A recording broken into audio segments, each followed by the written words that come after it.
ॐ गं गणपतये नमः। ॐ दं दुर्गायै नमः। ॐ नर्मदादेव्यै नमः। ॐ अखिलेश्वराय देवाय नमः। आदरणीय भगवती उपासकों, नवरात्रि इस अवसर पर जो हमने देवी भागवत पुराण संक्षिप्त में दोहा चौपाइयों में तैयार किया है, संक्षिप्त रूप में उसकी कथा सुना रहे हैं। अभी तक हमने ये सूर्यवंशी सरियाती कन्या की कथा, इसके पूर्व भी कथाएं सुना चुके हैं। तो इसमें कृति में सूर्यवंशी सरियाती कन्या की कथा, फिर रेवती बलराम विवाह, अश्वनी कुमार को सोमरस का पान का अधिकार दिलाया गया, मानधाता की कथा, मानधाता की 7वीं पीढ़ी में त्रिशंकु हुए उनकी कथा, त्रिशंकु के पतन की कथा और राजा हरिश्चंद्र की कथा, ये सारी कथाएं आप लोग उसमें भागवत में भी सुन चुके हैं। तो वही कथाएं इसमें भी पुनरावृत्ति की गई है। हम आपको अब आगे कुछ कथा, कुछ भगवती देवी के कुछ ऐसे प्रसंग जो आपने नहीं सुने हैं, आज मैं सुना रहा हूँ। षष्ठी रचना का वरदान। ये कथा में देखिए किस प्रकार से भगवती शक्ति की महिमा, आदि शक्ति जगदम्बा दुर्गा जी की महिमा का वर्णन किया गया है देवी भागवत के अंतर्गत दोहा चौपाइयों में। सुनिए। नारद जी ने विष्णु से प्रश्न किया, हे नाथ, जग उत्पत्ति में प्रमुख माने किसका हाथ। हाँ, भागवतों आदि ग्रंथों में बताया है कि भगवान विष्णु के नाभि कमल से ब्रह्मा जी प्रकट होते हैं और ब्रह्मा जी तपस्या करते हैं, उसके बाद सृष्टि की रचना होती है।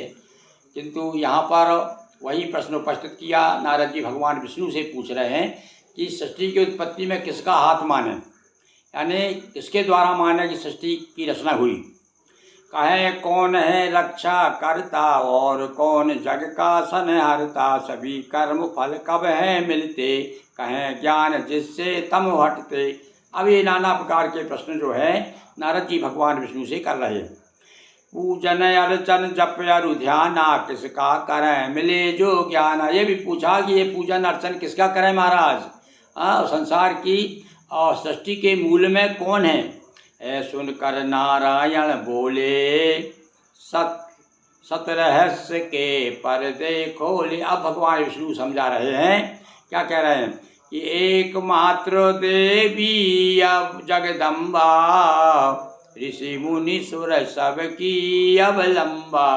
देवता हो, मनुष्य हो, ऋषि हो, संत हो, सबकी अवलंब, सबका सहारा कौन है, एकमात्र देवी जगदम्बा है। और वे ही जग का पालन करती। कौन कह रहे हैं, भगवान विष्णु स्वयं कह रहे हैं भैया कि मैं तो केवल निमित्त हूँ, पालन कौन करता है। बोले वे ही जग की पालन करती, सृष्टि करे वे ही संहारती। वे ही तो सृष्टि करता है और वे ही संहार करने में उन्हीं का हाथ है। सत रजतम तीनों गुण वाली, यत वही करती रखवाली। सतो रजो तम, ये तीनों रजोगुण, तमोगुण, सतोगुण, तीनों गुण जो है, तीनों गुण एक ही में है, उन्हीं में भगवती जगदम्बिका में ही है। सारा भार उन्हीं के ऊपर और कोई नहीं है उनके ऊपर। उनसे बड़ा, उनसे ऊपर, उनसे श्रेष्ठ संसार में, ये भगवान विष्णु स्वयं कह रहे हैं देवी भागवत पुराण में कि उनसे बड़ा कोई भी नहीं है। मनु को भी विधि ने बतलाया, तब मनु भी स्तुति में गाया। और मनु को भी विधाता ब्रह्मा जी ने मनु को भी बताया था। और है श्री हरि अनंत अंतर विराजनी, शंख चक्र अरु गदाधारणी। श्री हरि के अंतर में वही विराजती हैं, भगवान विष्णु के अंतर में। सूर्याराध्या भाग्यशालिनी मंगलप्रद कल्याणदायिनी, सारे संसार को मंगल प्रदान करने वाली एकमात्र जगत जननी जगदम्बा है। विधि हरि हर भी प्रेरित होकर रक्षण सृजनना सहित तत्पर। और ब्रह्मा विष्णु महेश हम तीनों भगवान विष्णु कह रहे हैं उन्हीं की प्रेरणा से, वही शक्ति, उनसे शक्ति प्राप्त करके हम तीनों अपने अपने रजतम गुण के अनुसार अपना अपना काम करते हैं। स्तुति सुन प्रगति महारानी बोली मधुर नेयुत वाणी। और इस प्रकार से जब रचना हम करने लगे तब जब हमने जो प्रार्थना की तब भगवती जगदम्बा प्रकट हुई। भक्ति पूर्ण स्तुति को सुनकर प्रसन्न है मनु माँ गोबर। अब मनु का प्रसंग सुनाया भगवान ने। इसी प्रकार से मनु ने तपस्या की थी, तब प्रकट होकर के महारानी ने कहा था कि हे मनु। मनु ने क्या मांगा कि मनु बोले माँ दे ये वचना हो निर्विघ्न सृष्टि की रचना। और मनु ने कहा था कि भगवती ऐसी कृपा करो ये संसार की रचना जो है निर्विघ्न हो जाए। मुदित हुए मनु अत्यधिक माँ से पा वरदान, सृष्टिकार में लग गए माँ हुई अंतर ध्यान। बता रहे हैं भैया जो ब्रह्मा जी के जो पुत्र मनु से जब कहा गया कि भैया मनु शत्रुपा आप मैथुन सृष्टि से संसार को आगे बढ़ाओ, तब मनु ने तपस्या की, भगवती ने वरदान दिया और तब जाकर के मनु ने सृष्टि की रचना की। इस प्रकार से यह कथा हमने आपको देवी भागवत पुराण से सुनाई। अब आगे भैया जो है 12 अवतार की कथा है। यह कथा भी आप जानते हैं। मनु कन्याओं का वंश वर्णन ये किया है, पुत्र प्रियवत की वंशावली, ये सब भागवत का प्रसंग है भाई। देखो पुराणों में भी वही कथाएं, अन्य पुराणों में भी ये सब क्षत्रियों की, राजाओं की, ऋषियों की कथाएं हैं। अब सुनिए आगे, आज हम बताते हैं आपको। आगे प्रसंग आता है किस तिथि में किस नैवेद्य से मैया का पूजन किया जाए। तो भैया इसका भी हमने एक अलग से वीडियो बनाया, इसका किस तिथि में किस नैवेद्य से पूजन करें और दिन एवं मासों में नैवेद्य कौन कौन से, किस माह में कौन सा नैवेद्य, किस दिन कौन सा, ये भी भैया विशेष महत्वपूर्ण है देवी उपासकों के लिए। तो ये इनके अलग हमने 2-3 अलग वीडियो बनाए हैं, वो आप हमारे वीडियो देख सकते हैं गिरी मोहन गुरु चैनल पर, जो कि हम जिस चैनल से अभी हम आपके सामने बोल रहे हैं। अब आपको हम बताते हैं सीता जी के पूर्व के जन्म की कथा। अब ये सुनिए आप, भगवती सीता और फिर द्रौपदी के पूजन की कथा और तुलसी के पूजन की कथा, ये 3 कथाएं हम आज आपको और सुना रहे हैं। सुनिए आप, बड़ी सरल भाषा में है, इसलिए ज़्यादा व्याख्या करने की आवश्यकता नहीं है। जहाँ मैं समझूंगा वहाँ थोड़ा संकेत कर दूंगा, ध्यान से सुनिए। परम वैष्णव नृपति को कुशध्वज था नाम, पत्नी मालावती से कन्या हुई ललाम। एक राजा थे कुशध्वज नाम के, रानी का नाम मालावती था, कन्या वेदवती था नामा, माता पिता हित थी सुख धामा। और उनकी जो कन्या हुई उसका नाम वेदवती रखा गया। स्वयं अंश से श्री अवतारा, जन्मी वेद मंत्र उच्चारा। और वे भगवती श्री जो है उसके अंश यानी लक्ष्मी जी के अंश से उस वेदवती का जन्म हुआ था। और देखिए इसने इस प्रकार से गोस्वामी जी ने जो उसके रचनाकार हैं रामचरितमानस के, जैसे कि वो पैदा होते कहते राम राम बोला था उन्होंने। तो ये जब कलयुग में संभव है तो युग में उस समय की बात है जब वेदवती ने जन्म लिया तो वेद मंत्रों का उच्चारण किया पैदा होती। पाया वेदवती, इसलिए वेदवती नाम था उसका भाई, वेद मंत्र उच्चारण किए थे उसने। पाया वेदवती शुभ नामा, और बचपन से हरि भक्ति सकामा, बचपन से भगवान की भक्ति में लीन रही। नारायण चिंतन निशिवासर, तपरत हुई पहुँच पुष्कर में। और तपरत हुई पहुँच कर पुष्कर, पुष्कर में जाकर के तपस्या की उसने। पुष्कर में जहाँ ब्रह्मा जी का मंदिर है, यहाँ वेदवती ने, कुशध्वज की पुत्री वेदवती वहाँ तपस्या कर रही हैं। सुन नभ गिरा तप फल मिला, हुई नभ वाणी, श्री हरिपति होंगे कल्याणी। और वो तो भैया श्री के अंश से पैदा हुई थी, तो भगवान श्री को ही, तो भगवान विष्णु को ही अपनी पति मान करके उसने तपस्या की। आकाशवाणी हुई कि तुम्हारी तपस्या सफल हो गई है, अब आप जो हैं कीनी पहुँच तपस्या दुष्कर, सुन नभ गिरा गंधमादन पर। एक बार अब गंधमादन के पर्वत पर जाके फिर जाके उसने तपस्या की है। अब वहाँ जाकर के जब तपस्या की तब वहाँ एक बार क्या हो गया भैया, गंधमादन पे तपस्या कर रही थी कि रावण आ गया वहाँ। देखिए वही रावण जो बाद में सीता जी को दूसरे जन्म में हरण करके ले जाता है। तो अब यहाँ पर वो श्राप प्राप्त होती है उसको वेदवती के द्वारा। वो कथा सुनिए। एक बार वहाँ रावण आया और वेदवती को लख ललचाया। वेदवती ने अतिथि जान कर स्वागत किया मुदित मन होकर। किया किंतु दशानन था कामा तुर पाने वेदवती था वातुर। और रावण आया, और जब आया तो इसने तो उसे अतिथि जान करके सम्मान किया, किंतु वो तो भैया काम वासना के परी वशीभूत था। तो क्या हुआ, वेदवती तब क्रोधित होकर हुआ विकार ग्रस्त। जब रावण छूने लगा किया संभाषण, बात करते करते और वो तो भैया स्पर्श करने लगा वेदवती का। अब भैया वेदवती बड़ी तपस्विनी थी, वो कहाँ सहन कर सकती है। तो दिया साप मेरे ही कारण और तू मारा जाएगा रावण। मेरे ही कारण तेरी मृत्यु होगी। श्राप दे दिया वेदवती ने। एक योग अग्नि के द्वारा वेदवती छोड़ा संसारा। ऐसा क्या करे, योग अग्नि से अपनी देह को समाप्त कर दिया। अपर जन्म में वही जानकी रावण की हुई काल जानकी। वही जानकी रावण के काल जानकी काल हो गई दूसरे जन्म में। इस प्रकार से सीता जी पूर्वजन्म में वेदवती थी। वेदवती ही जनक ग्रह जन्मी सीता नाम। आओ सीताराम को सब मिल करें प्रणाम। सियावर रामचंद्र की जय। इसी प्रकार से द्रौपदी की कथा पूर्व जन्म की वो कौन थी, ये तो हमको पता लग गया।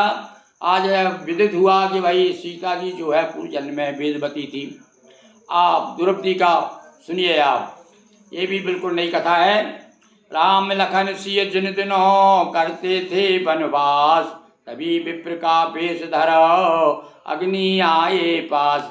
अग्नि देवता जिस समय वनवास में राम जी थे उस समय अग्नि देवता आए। ये देखिए, तुम पावक में करो निवासा तब लग करो निशाचर नासा। तो अग्नि देवता आए। देखिए अब अग्निदेव आकीन प्रणामा। हे रघुवर हे पूरन कामा। होने वाला सिया अपहरण ले जाएगा निश्चर रावण। दे दे मुझे वास्तविक सीता दिखे न तुम राजीवन रीता। और अतः दिखाए अब प्रभु माया रखे पास सीता की छाया। तुलसीदास जी ने भी इस प्रसंग को कहा है। ये देवी भागवत की कथा है। यहाँ पर अग्निदेव स्वयं आए हैं और उन्होंने कहा मैं ले जा रहा हूँ सीता को, और आप जो इनकी छाया को रखिए ताकि आपका खालीपन भरा रहे। राम अग्नि दोनों ने मिलकर कहा सिया तब अग्नि ही घर। तब दोनों ने कहा सीता जी से कि सीता अब अग्नि देवता के घर ही आपका घर है। रही अग्नि ग्रह असली सीता लड़े राम रावण को जीता। विजयोपरांत अग्नि ने आकर सीता लौट आई हर्षाकर। और जब राम जी की विजय हो गई तब वहाँ जा करके अग्निदेव ने सीता जी को वापस कर दिया और छाया सीता वचन उचारा। क्या आज्ञा है राम उदार। हाँ भाई आप देखिए अब रहस्य खुल रहा है। अब वो असली सीता तो वापस आ गई। अब छाया सीता ने कहा मेरे लिए क्या आज्ञा है, राम जी से कहा। तो राम जी ने कहा सिया राम कहा राम तुम पुष्कर जाओ और करो तपस्या शिव को ध्याओ। सेविका जाओ तुम जाकर के पुष्कर में तपस्या करो। सिया राम की आज्ञा पाकर कीन तपस्या पुष्कर जाकर। पति हित विनय कीन बहुबारा प्रकटते तब शिव परम उदारा। अपने पति के लिए उसने तपस्या की। कौन ने? छाया सीता ने बहुत तपस्या की। तब भगवान शिव आए प्रकट होकर के और उनको कहा द्रुपद सुता के रूप में हुआ द्रौपदी नाम। पांचों पांडव पति मिले कथा करें विश्राम। सियावर रामचंद्र जी की जय। हाँ भैया यहाँ पर बताते हैं विद्वान लोग कि उसने बार बार कहा मुझे पति चाहिए, पति चाहिए, पति चाहिए, पति चाहिए 5 बार बोला था। तो भगवान शिव ने कहा ततस्तथास्तु। इसलिए दूसरे जन्म में द्रौपदी को 5 पति प्राप्त हुए। ये कथा अभी आप देवी भागवत से सुन रहे हैं। अब एक कथा छोटी सी और है। अब तुलसी का पूर्व जन्म सुनिए आप। जो तुलसी घर घर पूजी जाती है, भगवान शालिग्राम की बड़ी प्रिया होकर के भोग में बिना भोग के भगवान को मंजूर नहीं होते। भोग मंजूर नहीं होता बिना तुलसी के। तो उनकी कथा क्या पूर्व जन्म में वो कौन थी, देवी भागवत क्या कहती सुनिए। रास मंडली में रही सखी कृष्ण की खास, गोपी तुलसी कृष्ण संग रचा रही थी रास। एक तुलसी नाम की गोपी रास मंडली में, उसका नाम क्या था, तुलसी था। वो भगवान श्री कृष्ण के साथ रास रचा रही थी। उसी समय राधा रानी साथ करके खिसयानी। उसी समय राधा जी का आना हो गया। अब भैया राधा जी तो अतिशय प्रेम है उनका भगवान के प्रति, और अपना अधिकार मानती है कृष्ण के प्रति। तो देख करके उन्हें वह अच्छा नहीं लगा। पदच्युत किया शाप यों देकर, मानव योनि जन्म लो भूपर। और उसे श्राप दे दिया तुलसी को कि धरती पे जाओ मानव योनि भोगो। किंतु कृष्ण दे धैर्य सराहा, प्राप्त हुआ तुलसी मन चाहा। तब भगवान ने उसको धीरज दिलाया, देखो तुम भी हमको बहुत प्रिय हो, तुम चिंता मत करो। वृषा न होगी मेरी बानी, होगी श्री हरि की पटरानी। अरे तुम मेरी ही पटरानी बनोगी, तुम चिंता मत करो। इस प्रकार से समझाया। हरि की यानी भगवान विष्णु की पटरानी बनोगी। यही गोपिका आकर भूपर, सुता धर्मध्वज की हुई आकर। ए धर्मध्वज नाम के राजा की पुत्री के रूप में तब तुलसी ने जन्म लिया। नारायण पति हो सोचा मन, तब की ना जाकर बदरी वन। और उसने जाकर के बद्री वन में जाकर के तपस्या की। वर्षा से भींगी जलधारा, और ग्रीष्म ताप रवि सहा करारा। निराहार रह कर तप साधा, श्री नारायण पति अब राधा। ऐसी तपस्या की जैसे पार्वती ने शिव जी के लिए की थी। वही सर्दी में बाहर रही, पानी में, बरसात में पानी में भीगती रही, गर्मी में धूप में बैठी रही। बड़ी कठिन तपस्या की उसने। प्रकट हुए ब्रह्मा जी आए, कहा मांग बर बचन सुनाए। श्री हरि जो बैकुंठ निवासी, मुझे बनाए अपनी दासी। तब उसने कहा कि बैकुंठ निवासी भगवान मेरे पति के रूप में रहे, ऐसा वरदान दीजिए। विधि ने राधा मंत्र बताया, और विधान सारा समझाया। लीजिए देखिए कथा कहाँ मोड़ लेती है। जिसे राधा ने श्राप दिया था और इसको जो है भेज दिया था मानव बना के, तो वही ब्रह्मा जी भी कहते हैं राधा जी का मंत्र दिया। आप जाइए राधा जी का मंत्र राधा राधा राधा जपिए। तो राधा हित तप ध्यान लगाया, राधा का प्रसाद तब राधा जी प्रसन्न। वही देखो, और जो जिस देवता को मन लगा कर सच्चे मन से ध्यान करेगा, भजन करेगा, पूजन अर्चन करेगा, और ऐसा पिछला सब कुछ भूल जाता है। और फिर राधा जी भी प्रसन्न हो गई। राधा भजन प्रभाव से हुई कामना सिद्ध, हरि पटरानी रूप में तुलसी हुई प्रसिद्ध। बोलिए तुलसी माँ की जय।